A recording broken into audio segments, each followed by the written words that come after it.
Hello, good evening, and welcome everybody. And thank you so much for joining us this evening for this evening webinar. Really grateful for all of you coming along this evening. I hope tonight is going to be really informative and enlightening, probably in quite an alarming way in some ways, as we're going to be talking about the harms of gambling to our patients, which is something that most of us don't really get much education about. And so we've pulled together some great resources for you tonight, but also brilliantly, we have a fantastic guest speaker joining us. I'm so pleased that she's here. It's a real privilege to have her along. So we're going to have a quick round of introductions. So up in Sunderland, as usual, we've got Daniel, who is our producer, who is here for all of your IT problems. If you have any problems, any glitches with the webinars we're going along, first thing to do is always just refresh your browser, because that will often fix everything. But if not, just put a quick note in the Q&A and Daniel will pick it up and help you out. I'm going to be talking to you for a bit, and my name is Siobhan. I'm a GP. I've been a GP now for 25 years, and most of it has been spent being a partner at my practice. And as well, I also teach at university, and I do this. I present for MB, and I write and direct the mental health course.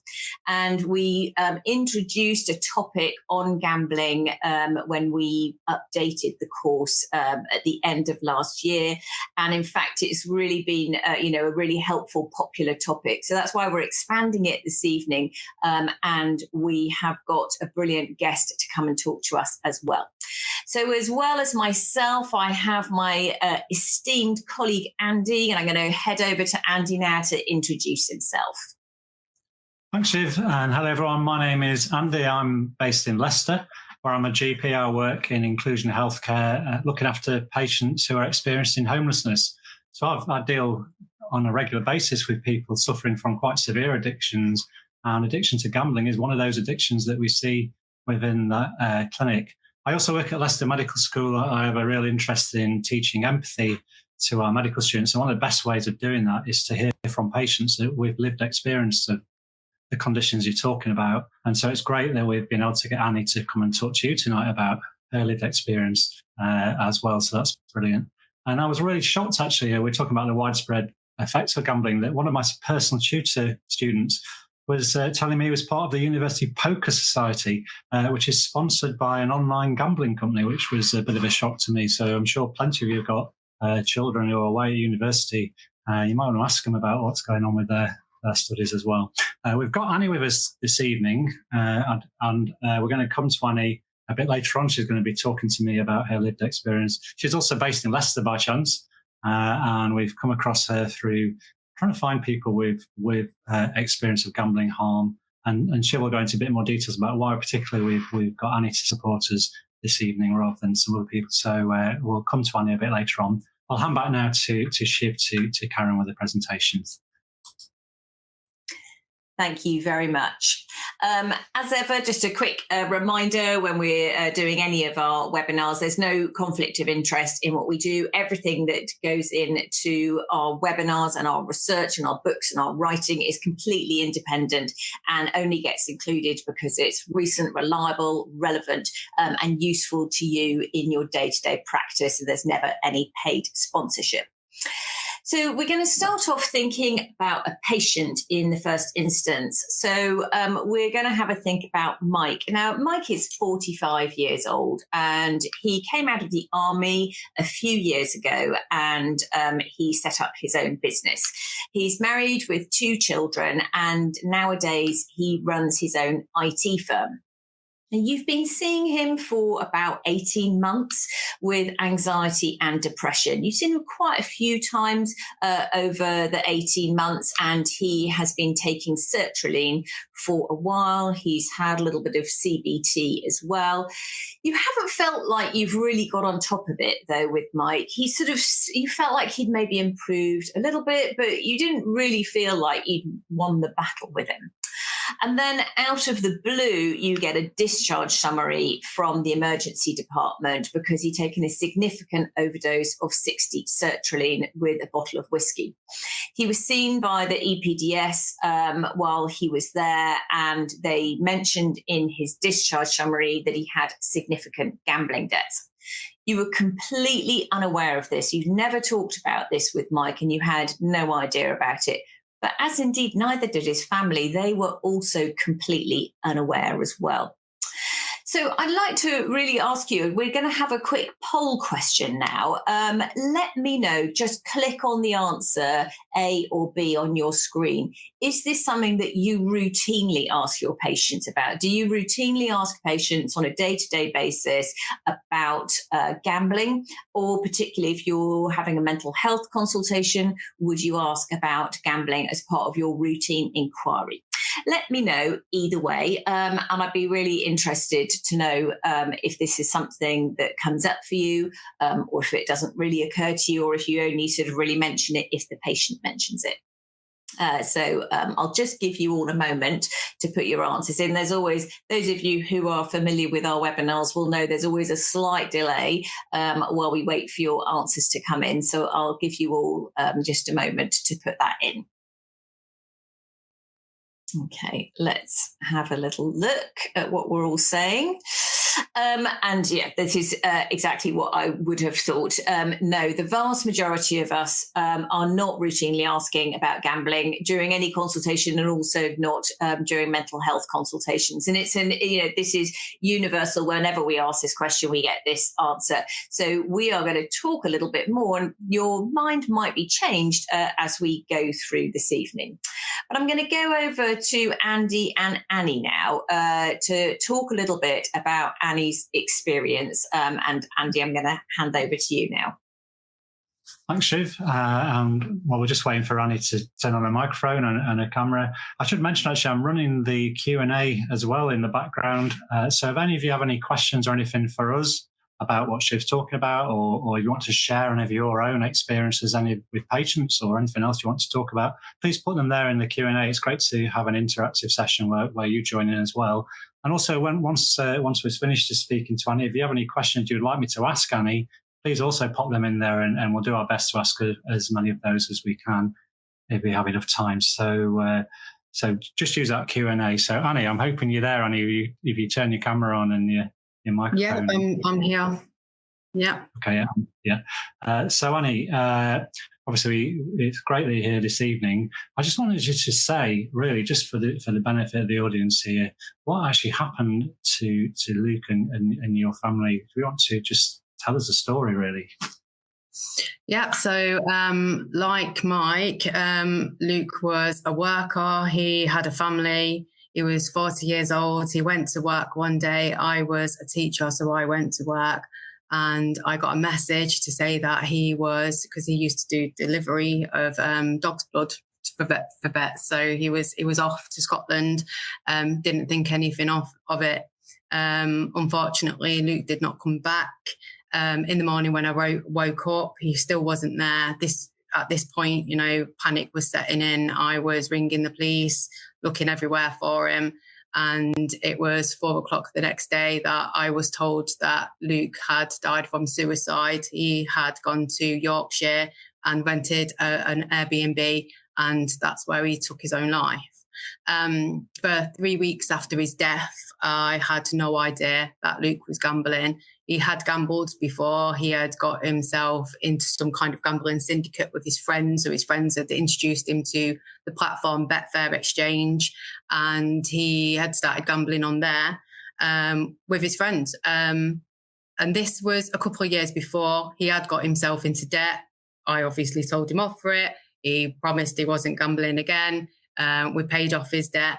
Unfortunately for him, he had become addicted, and obviously I didn't know. I didn't really know anything about gambling, and to be honest, I don't think Luke realised he was addicted to gambling until he tried to give up. And at that point, it's very hard to then disclose that you cannot give it up. So he continued to gamble. Yeah, so when he went to work that day, and then the day after I found out he died by suicide, it wasn't until 3 weeks after I got his phone back that I opened it up and realised he had been gambling really significantly. And I don't mean money-wise, because some of his the bets that he were placing were very small amounts, say £1, but he was gambling sometimes up to 120 times a day for 14 hours. And like I said, I was a teacher at the time, and it was during the time when teachers had a bubble, a classroom. So it was during COVID, and then they were coming home, I was coming home, and then doing, my teaching after hours as well for those children that were not in school. So a really difficult time. But so Luke had been gambling almost entire days. It wasn't until I got his phone back from the police that I was able to look at his PayPal account, and then from there track that he had been using the Betfair Exchange app, and that's where I everything else unfolded. Luke's inquest was last year. So his inquest concluded that Luke had gambling disorder, and gambling disorder was the medical cause of death. So quite a significant, it was the first time that gambling disorder had been registered on a death certificate, and it was really important. That's all I can say at this point. I know we're going to go into some questions and. Yeah, thanks, Annie. Yeah, it's such a horrible story, such a sad story to hear. And when we spoke before, you mentioned it. Actually, he'd found out about a gambling. He managed to pay off all those debts previously, and thought everything was better. And he'd set up all the filters and everything on his gambling account. Tell us how he got back into gambling, even having done all those things. What was happening that attracted him back into gambling at that time? So Luke was using the tools that was available to him on the Betfair app. So these are common tools that the operators put out there. So it'll be like self-exclusion for a certain amount of time, deposit limits, timeout, and any kind of tool that they offer. He'd used them all, basically.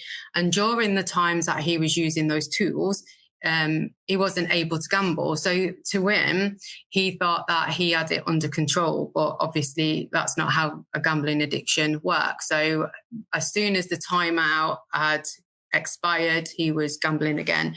As soon as he had changed, I think he'd done so many different deposit limits, but he was obviously able to change them himself because it was down to him to change it, and it was down to him if he wanted to set a certain amount. So setting limits was basically, the ball was in his court to do it. And he just wasn't picked up at all that he was using these tools. So usually those kind of red markers should be fed into like an algorithm that the operators should use to then, give them a kind of risk score. But Luke was still classed as a low risk gambler instead of a high risk gambler. So basically he carried on gambling. The first time that he was gambling and we paid off his debts, he thought that by, paying off his debts, and I did as well, quite naively, that paying off debts would be it solved the problems, because he was chasing losses. So whilst he had these debts, he was trying to win back the money to pay off these debts. And that obviously is a sign for gambling addiction, gambling disorder. And I would say that, if Luke presented himself in a GP surgery, he would not present himself as there's no face for a gambling, someone who's struggling from gambling addiction. He had a job, he had a family, and you just cannot tell. It's really important that actually, Luke was your ordinary, happy person. And then this all transpired, after he died from suicide. Thanks, Annie. Thanks for sharing that and for being so open about that with all of us. The other thing I just wanted to bring up, as you mentioned before, that the tactics that you faced actually in the inquest in trying to get that sort of gambling disorder recognised as a cause of Luke's death was quite challenging, I think you were telling me. Yeah, so obviously the gambling operators do not want to see gambling disorder on a death certificate. Up to now, they've used many tactics. They just deny it. Basically, they don't want to see. I mean, it's getting increasingly more difficult. The link between gambling and suicide is out there. I mean, it's there. But gambling operators they just don't want that on a death certificate. And they said that he had depression. They basically said that he had a mental illness other than gambling disorder. But what the coroner found was that actually Luke didn't have any other mental health condition. It was gambling disorder itself. So he didn't have anxiety. These things happened because of gambling. But if you go back, it wasn't because he had anxiety and it wasn't because he had depression that he was gambling. It was actually gambling that was the cause of his suicide. Well, gambling disorder. Thank you, Annie. That's great. And we got a comment from one of our participants tonight saying it's true. What is the face of a gambler? And I think that's what we were saying. Is you know anyone could be affected by this. Absolutely. Okay, we're going to go back to Shiv now to move on with the rest of the presentation. But if anyone has got any comments or questions for Annie, please keep posting them as we go through the rest of the slides, and we'll come back to Annie a bit later on, so I'll be able to ask them of her a bit later on. But thanks, Annie. Thanks for that. I'm going to hand back to Shiv now. Thank you. Thank you so much, Annie, for sharing that. I think it's really powerful and important that we see it, and I completely agree with you about that. Yeah, there isn't one typical person, as we will see. So, as I said, I first sort of brought a topic of gambling into the mental health webinar that I write when we updated it because of the NICE draft guidelines. Now, these were issued back in October. They're still out for consultation. They've not been published in their final format yet. But there are a few key points. Obviously, there's plenty in there for secondary care. But for you and I, one of the most important things to be suggested in these guidelines is that GPs should ask about gambling in the same way we would about smoking, alcohol and other substances, which is just absolutely part of our routine bread and butter inquiries, isn't it? And it certainly is a fairly easy thing for us to insert because most people will not present to us saying, I think I have a problem with gambling. We've had lots of other publications as well that can really help to inform us. There was a flurry of papers in the BMJ. They did an overall review when it was still called pathological gambling back in 2017. That term has now sort of been phased out because it is stigmatizing. However, it's still a useful review. But what we've also seen is a really good set of papers about the industry itself. And as Annie has experienced, it is an industry built on harm.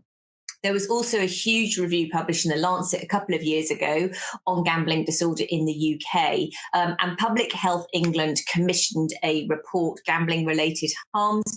This report stretches to hundreds of pages, and it's a real eye-opener, I have to say. And then literally just a couple of weeks ago, we have had a big new commission from The Lancet on gambling as well. So there is definitely a momentum for us to be understanding and learning about gambling, perhaps much more than we ever have done. And it is really important that we do, because the harms of gambling are absolutely pervasive. They affect the person, their family, their friends, and society at large. And as one of the authors of the NICE guidelines says, gambling addiction is a cruel disease that destroys people's lives. And we know that about 500 people a year die by suicide every year. And it's difficult to really estimate all the costs and the numbers, but we do have some sort of rough figures from the Public Health England review. The gambling related harm costs is estimated to be at least 1.7 billion. That's related to time off work, to NHS costs, to the cost to the person, debts, etc. But this contrasts with the gambling industry profits. The gambling industry is massive in the UK. It is one of our biggest exports, and its profits are over £15 billion a year. So you can flip that round and say people are losing £15 billion a year to the gambling industry. And it's also worth a lot to the government. It's worth £3 billion a year in terms of government duty. The harms, you don't need me to tell you, they are incredibly wide-ranging, to effects on relationship, bankruptcy, suicidality is really strongly associated with gambling as well. And, the debts might lead people into criminality as well. Finding numbers about how much the population is affected is quite tricky because it really depends on who in the population you're asking. When you do a broad survey of the entire population, it's estimated to be sort of nearly 1% of the population experiences harmful gambling. However, if you were to direct it into maybe 16 to 30-year-olds, you'd find much higher rates going on there. And the overall rates are thought to be much higher than this. And the people who are then experiencing that negative consequence as well, people like Annie, that is thought to be really up to about 7% of the population is thought to be affected by the harms of other people's gambling, but certainly at least 3.8%. Because you do get quite a lot of people falling into that sort of almost reaching a threshold for harmful gambling, but sort of sub-threshold, but the knock-on effect is still really significant. As you might expect, there are socioeconomic inequalities, although interestingly, higher rates of gambling are associated with higher rates of education and income, but the at-risk people, the people who really come to harm, that tends to be associated with higher levels of deprivation. And we've also just quite recently had this Swedish National Register study looking at the overall effects on mortality of gambling, showing that overall, looking at everybody, gambling disorder is associated with a 1.8 risk of premature all-cause mortality. And amongst younger people, 20 to 49-year-olds, 6.2 times higher, and they have a 15 times higher risk of suicide. That's incredibly important for you and I to really be aware of it, because we've really got to sniff it out and then have that awareness of the increased rate of suicidality. And it's also important that we do touch for a moment on the industry influence. We've just talked about, the wealth that it generates, the industry, but it's really important that we understand the connection to ourselves as well. There is a massive amount of money spent on gambling advertising every year, £1.5 billion spent every year. And there was a recent report just again a couple of weeks ago, maybe a month or so ago, from the University of Bristol, and they looked at the opening weekend of the Premier League and of this season, and they found that over one weekend there were 30,000 gambling messages across TV, radio, and social media. It's incredibly pervasive. And up until very recently, 2022, NHS gambling services were all funded by industry donations. Now, it might be that initially you think, well, that's good. They make billions of pounds. They should give back to, tackle that harm that they cause. But unfortunately, what happens is that they get a seat at the table. They get a seat on a board. They can influence the way education is delivered. And as the Tackling Gambling Stigma report found out, which was just published last year, almost all freely available GP education is funded by voluntary donations from the gambling industry. And so what can happen is that they then distort the narrative of where the problem is coming from. So the harm gets linked to the individual rather than the addictive product, the mass advertising, the exploitative practices that they do actually use. And we had this report that sort of showed that actually when you look at the education, most of the GP education is of very poor quality.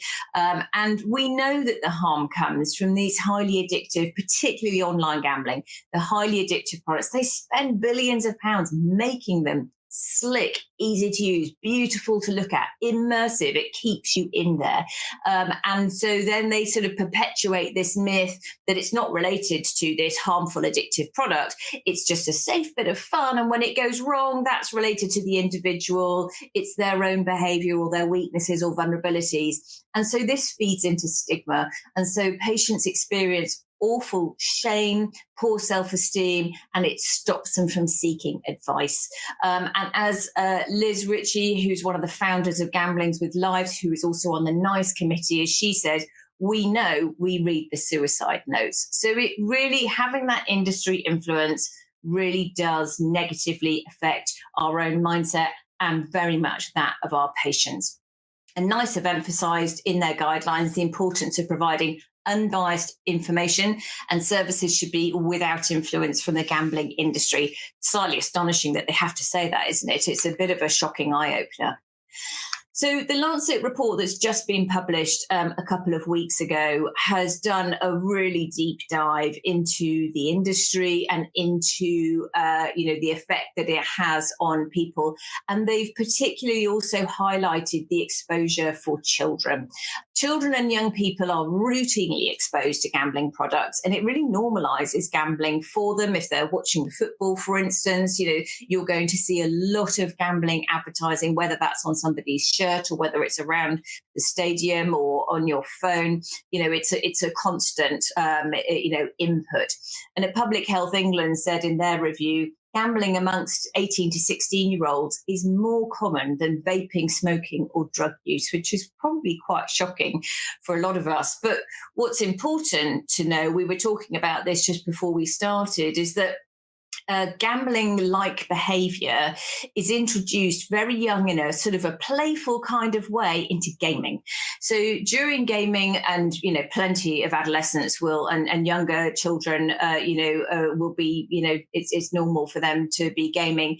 But the introduction of gambling via loot boxes and skins are often the first introduction for young people to gambling. And actually, if you don't participate, then you're ending up with a slightly inferior experience. So it gets more and more encouraged. And skin betting is particularly associated with long-term continuance of problematic gambling behaviour.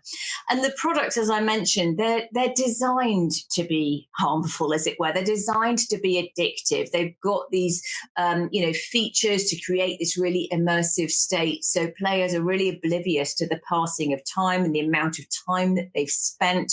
And they are, as the Lancet says, they are addiction by design, with features that make it very difficult to stop. Frequent pop-ups inviting play, invitation to deposit more just as you're logging out, prompts to keep on gambling, this sort of nagging that goes on. And there are other tactics that are used, such as near misses. Oh, you're so nearly there, why don't you have one more go? And losses disguised as wins is very common. It looks like you've won because you've just got £1 back, but actually you put down £2, so you actually have lost. And messaging that suggests a control of chance. And we know, rationally there is no control of chance, but there's a sort of a strong messaging that you can be in charge of this.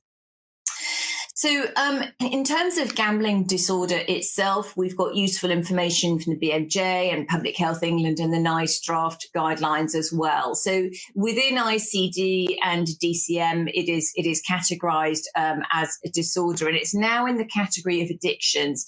It used to be an impulse control disorders, but as more research has come out, it's moved into addictions.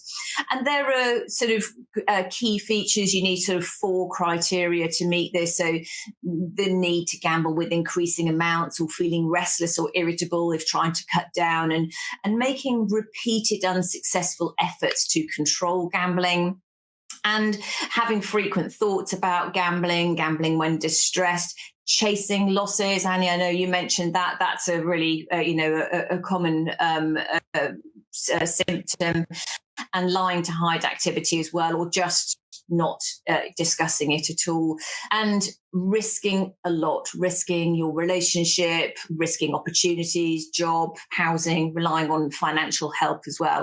But as I mentioned earlier, you can absolutely have sub-threshold problem gambling that will still have a significant impact on your life. So what can you and I do?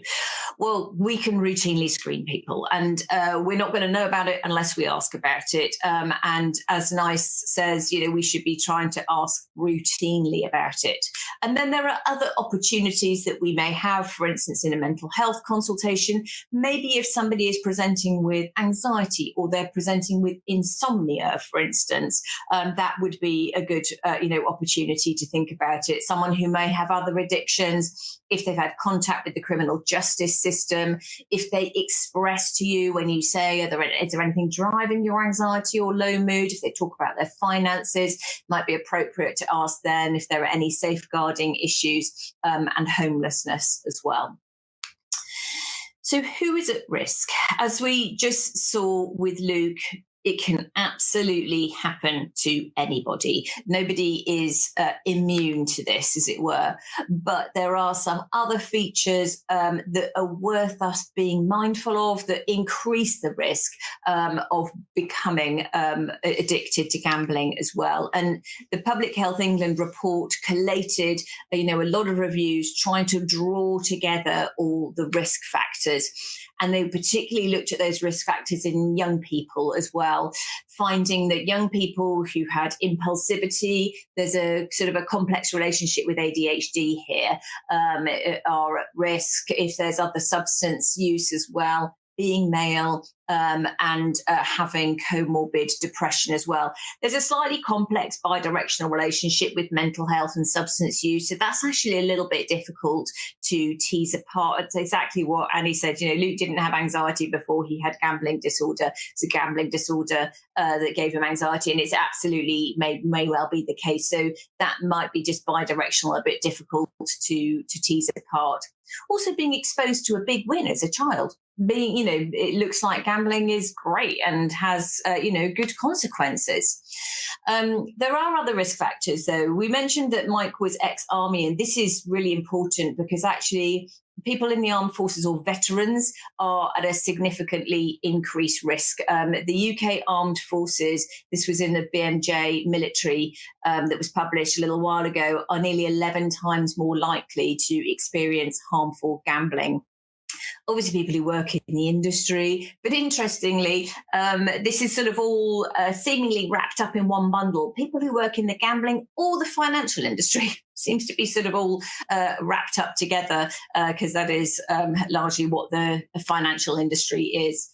There are other medical things for us to be aware of. We know, don't we, that if we're giving somebody, Parkinson's drugs because of that dopamine agonist effect, and that is really important, dopamine is very important in gambling, then they may be at risk of harmful gambling, as is aripiprazole as well. People who had a brain injury might be more susceptible, and it also varies with ethnicity as well. The neurobiology is completely fascinating, not as well studied as other addictions, but there is certainly more and more research coming out. We've got multiple neurochemical systems being implicated, as you might expect, adrenergic involvement, because you've got that arousal and excitement. And serotonin is responsible for impulse control, and that system can be significantly affected. Dopamine is the big hitter here, rewarding and reinforcing aspects as well. And we know that dopamine agonists can increase that risk, don't we? Opioids are really important here with the sort of the pleasure and also the urge to gamble as well. And we know that opioid antagonists are sort of the most validated pharmacotherapy for gambling disorder. Also, cortisol and glutamate systems are affected as well, affecting the stress responsiveness and the cognitive function and flexibility as well. And there's some really interesting research about the brain circuits, because these can contribute to the reward-related decision-making. And this drives the gambling behavior, and you get a loss of top-down control over urges and habits. And this is controlled by part of the cortex, and particularly the prefrontal cortex. Okay, so that's enough of me talking for a little bit. I'm going to go back to you, Annie and Andy, to talk a little bit more. Thank you. Thanks, Shiv. So we're going to, this next section really was to talk about what we should be doing with our patients to try and prevent these sorts of problems. But there's a couple of questions that have come through, Annie, that I'm going to ask you if that's okay. One of our participants asking about the decision to pursue getting a gambling disorder on a death certificate. Was it you or someone else that suggested that? How did it happen? And did it help you and your family to have that actually on the death certificate? Yeah, so I wanted Luke's death certificate to be true. So it was myself. I thought it was very important actually to have gambling disorder on his death certificate if the coroner agreed that it was gambling disorder, which he did, because without it, I mean, what's happened off the back of it is that funding has gone into suicide, gambling-related suicide, and also it's been included, in the new prevention strategy, the new suicide prevention strategy, which was released last year. So, of course, it's really important to have that data around gambling-related suicide. We know that they're happening, but not many families are getting the chance to have an inquest the way that I did, which means that we're lacking in the truthful data. So, yes, it was my decision. It was the family decision. It was actually really important, and it has been. There's been, lots of important things that have happened since then as well. Andy, can I just come back to something though? On one of the slides, we have the prevalence rate of 0.9. The Great Survey, the Gambling Survey of Great Britain, we've just realised it's actually 2.5% of the population. So it's higher than it was once previously thought, and that is because they're using a different methodology. So actually the prevalence of problem gambling is what they call it, is much higher than once thought. And out of those 2.5%, 44 of those are at high risk of high-risk gamblers, and which is quite significant. And some of these products have an addiction rate of 50%. So, as you can imagine, the prevalence is quite significant compared to what we once thought it was. Sorry, I needed to just clear that up. No, that's true. And certainly, obviously, this is often hidden from people. So, yeah, I'm not surprised that the prevalence is higher than is published. That makes sense as well. One more question from the audience was, did Luke ever present to any healthcare professional to get help for his gambling problem, or did he try to seek help from any other service like Gamble Aware or anybody like that? No, he didn't. So it was completely, he was alone in actually knowing about it. So the only people that knew about Luke's addiction was Luke himself and the gambling operator, which is why, the inquest was so important. He didn't. And it was during a time of COVID as well. So the first time that we looked into it, and we did, I looked into it, initially he thought by paying off his debts, that was the end of that, because obviously the problem for him was that in his head, he was chasing the losses to pay off the debts. Because we sold the house, so once his debts were paid off, I think he actually underestimated the fact that, it was going to continue, and it did continue. And like I said, it was a time during COVID, so there was kind of not really much out there. We know that, you've got your usual groups such as Gamble Anonymous. That was to him sitting in a room full of men that were a lot older than him. It just didn't present itself in the way that, it just, I think that stigma comes into play there. But no, I think he thought, and these are the messages that you get told, that you can control it. And he did that by using the tools that were operator tools that were on the websites. So to him, he was doing everything that he was supposed to be doing. And obviously I didn't know that gambling was continuing as well. But it is a very lonely addiction. You're very isolated. It's very you. So you you're in your own bubble. So you're speaking to lots of people that have been addicted to gambling. It's very hard to speak out about it. And obviously no one asks about it either. So it's very easy not to look for treatment, or just continue gambling, or use tools that are there, because actually whilst you're using those tools, you might find that you're able to stop gambling for a couple of weeks or set yourself a limit, and you might find actually I'm doing all the right things. But yeah, it obviously continued for him, and it got out of control.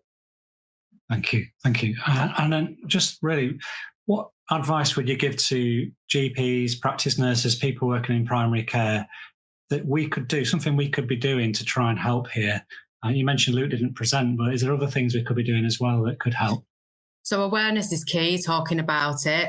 Obviously, I mean, the question has to be asked. The question, absolutely. If you're asking about, if there's a patient that's come in and you're asking about if they've got any other addictions, or whether they're addicted to alcohol or drugs, then, add on, are you gambling?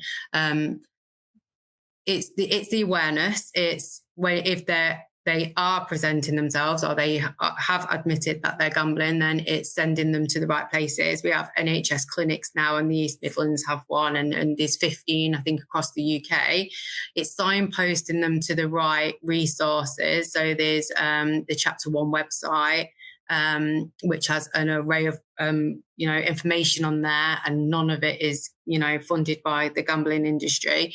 And I think the most important thing is that if someone is saying, if they're sat in your surgery and they're saying, yes, I do have a gambling addiction, that you ask more questions around it.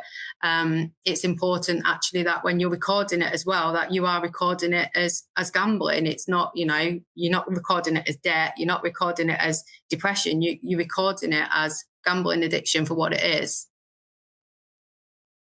That ties in actually with another question here. Do we have a code for gambling disorder in System 1, and should we promote it as a problem then? You're saying, yes, we should. We should be finding that code. We should be coding this as gambling disorder, because then it has an impact if something bad happens, like what happened with Luke. Well, for it to be coded as gambling disorder, obviously they have to go through the set criteria. So they would need to go to a specialist to be diagnosed with gambling disorder, but it definitely needs to be down there as gambling addiction. Yeah. Thanks, Annie. And thanks for everyone for sending your questions and comments through for Annie. And I'm going to move on now. So she's got a few more slides to show. So thanks, Annie. We'll come back to you again before the end. Yeah, thank you very much. So let's talk a bit about what you and I can actually do, because as we all know, services are really limited. And the first thing that we can do, this is free and easy, is just to ask about it. So as Annie says, that's something that we need to be doing, because people are not generally going to present. Obviously, if they do, that's a big red flag, and we're going to do something straight away, aren't we? But they may present, as we talked about, maybe with anxiety or insomnia, maybe physical problems, hypertension, for instance, or weight loss that are related. But we know that seeking help isn't very common, and actually less than 5% of people with problem gambling actually receive help from the National Gambling Treatment Service, which is really awful statistic if you think about how many people do have gambling disorder and the risk of suicide that is associated with it. So we can help. You were just mentioning about how can we diagnose it? Well, the first thing that somebody can do on the NHS website, they do have a link to the Problem Gambling Severity Index. So anyone can go and do that. So we can do that with our patients in our clinic, or we can direct them to do that themselves. There's a link in the Keep It Simple summary. Ask about suicidality. This is super important. We've talked a lot about that this evening, and we ask our patients all the time when they present to us with depression, for instance. So this is a really important question for us to ask as well. I think it's the big take-home message from this evening, isn't it? Initially, in terms of support, if you are trained, if you like doing motivational interviewing, you can absolutely do that. But this is not everybody's skill set, so don't worry at all if it's not. What you can do, though, is be there for the support, signpost to the right resources and to the services. Take it seriously, really monitor them for that suicidality, and refer them to specialist services where this is needed. And when they go to specialist services, they will have things like motivational interviewing, group work, individual CBT work. And if that's not successful, if someone has repeated relapses, then they may be offered naltrexone as well. Ongoing support is absolutely essential, and particularly people with lived experience being peer support as well. This is really important. There are practical things that we can suggest to our patients as well in the first instance. So blocking software or tools for online gambling, because most harm comes from online gambling. So using a product such as GamStop, this is completely free. There's no industry influence on this as well. And this excludes people from all license unlicensed gambling websites and apps, because one of the real difficulties, I think, with online gambling is that you've got constant access to it in terms of your phone. It's all very well saying to somebody, oh, don't buy the vodka, or they say, I've cleared out my cupboard, there's no drink in the house, or there's no cigarettes in the house, if they're trying to give up cigarettes. But you can't really give up your phone. And so someone has got constant access to their phone. It's really, really difficult. So use one of those blocking softwares such as GamStop or GamBan that can be helpful there. There are exclusion systems for land-based gambling as well. This is obviously self-exclusion. You've got to sign up for it yourself. But if you do sign up for it, then there's a fixed term exclusion for at least 12 months. And obviously people can keep on going with that afterwards if they want to as well. And also using systems that block gambling payments through bank accounts. This will vary according to your bank, but there are certain banks that will do this. They will sort of set up a block so that you can't use your bank account for gambling, and trying to set on your phone, on your social media apps, try to limit gambling adverts on your social media platforms as well. But people are fighting against the system. That's the thing that we really want to be aware of. You're fighting a product that's been deliberately designed to be really addictive, and the industry uses tactics to keep people in, such as free bets, free spins, near misses, that kind of thing, and treating people who gamble as VIPs. If you want a really sobering, read, if we haven't had enough this evening, go to the website Gambling with Lives, the charity there, because they've got a memorial page devoted to people who've taken their lives through gambling.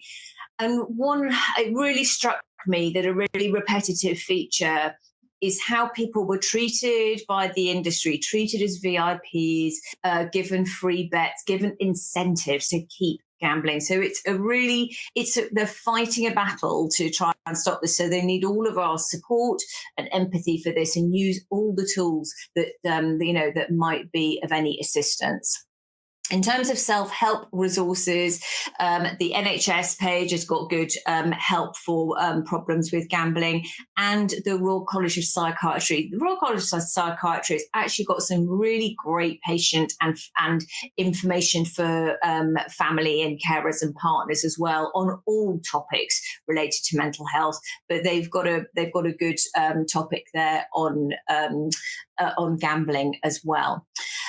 There's also Chapter 1. Now, Chapter 1 is it's related to the charity Gambling with Lives, and this is great support for people gambling and those supporting them, completely free of any industry funding. And there's information for people there on the harms, on the addictive nature of the products, and how and where to get help as well. There's also GamFam, which has got recovery and support program, and GamLearn, which is these are people with lived experience, and it's a recovery network. And they have courses there as well, and they will also give criminal justice support as well for people if they're going through anything. One thing that's always important that you try and do with any product that you're suggesting, any charity, any website that you've come across, try and really drill down to see where their funding comes from.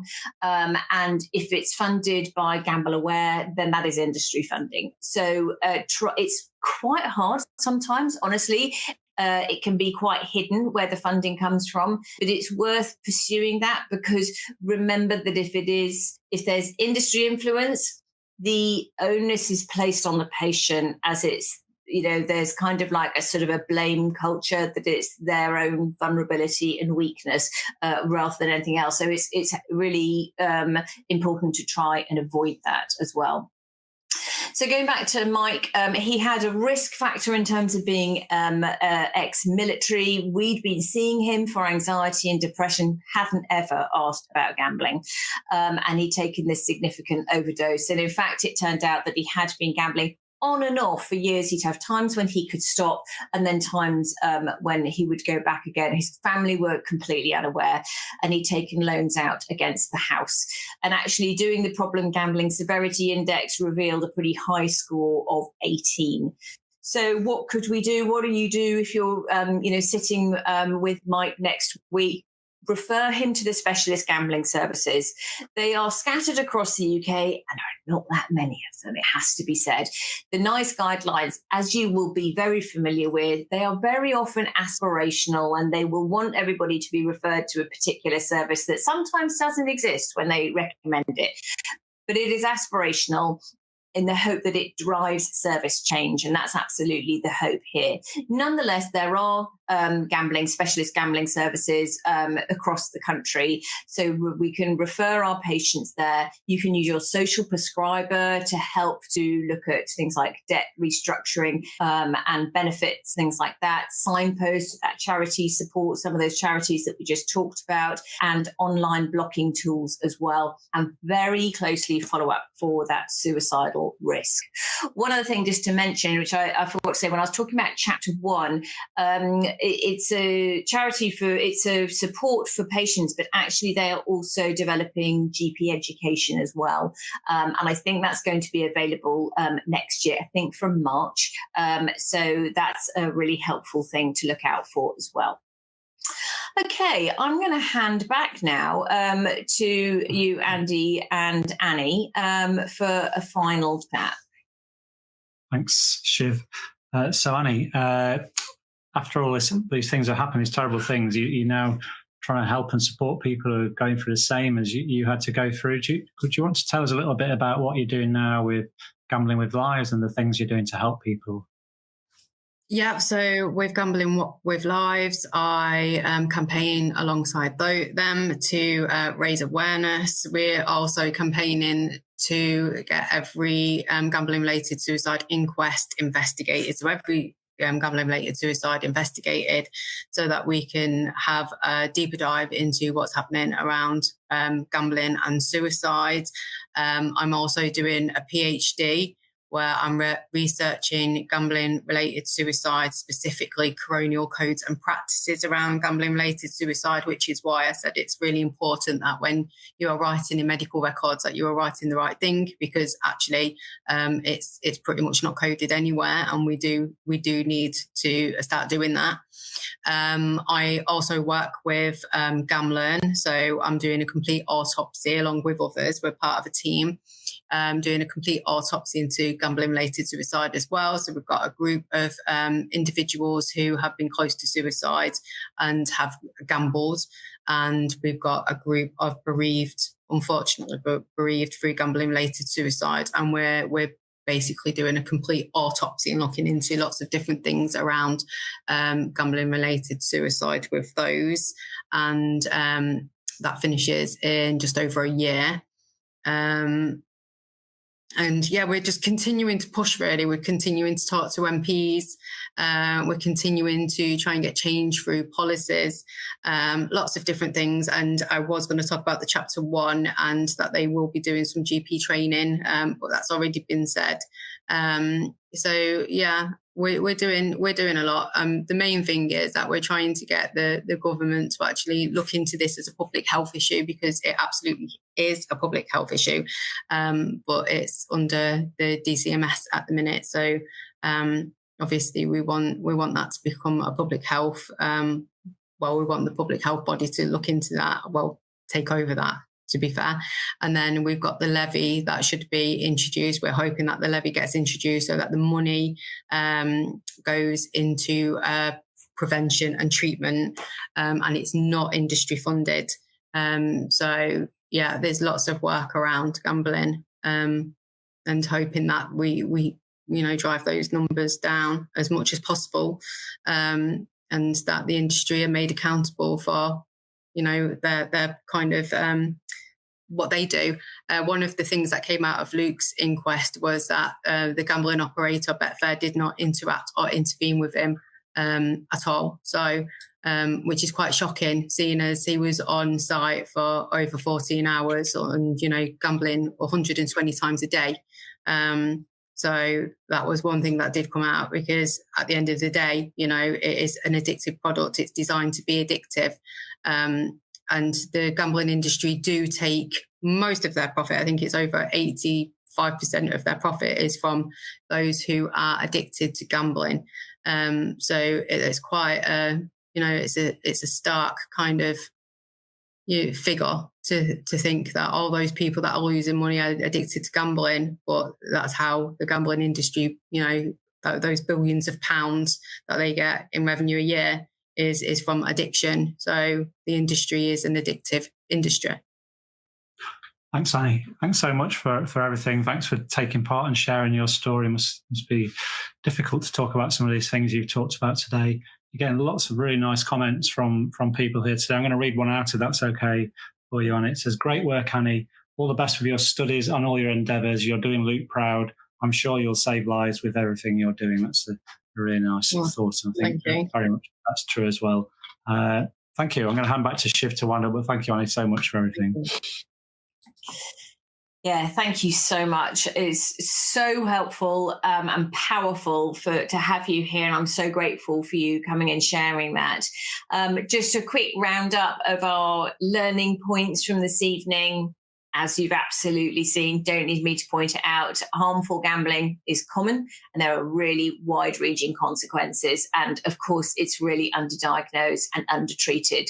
We've got the new NICE draft guidelines encouraging us to ask about it. I think we probably all will do that now, won't we? Be super aware of that industry influence and how, it is not in their interest to help people. It's in their interest to make money. And as Annie says, they're making money from people who are actually addicted to their very addictive product.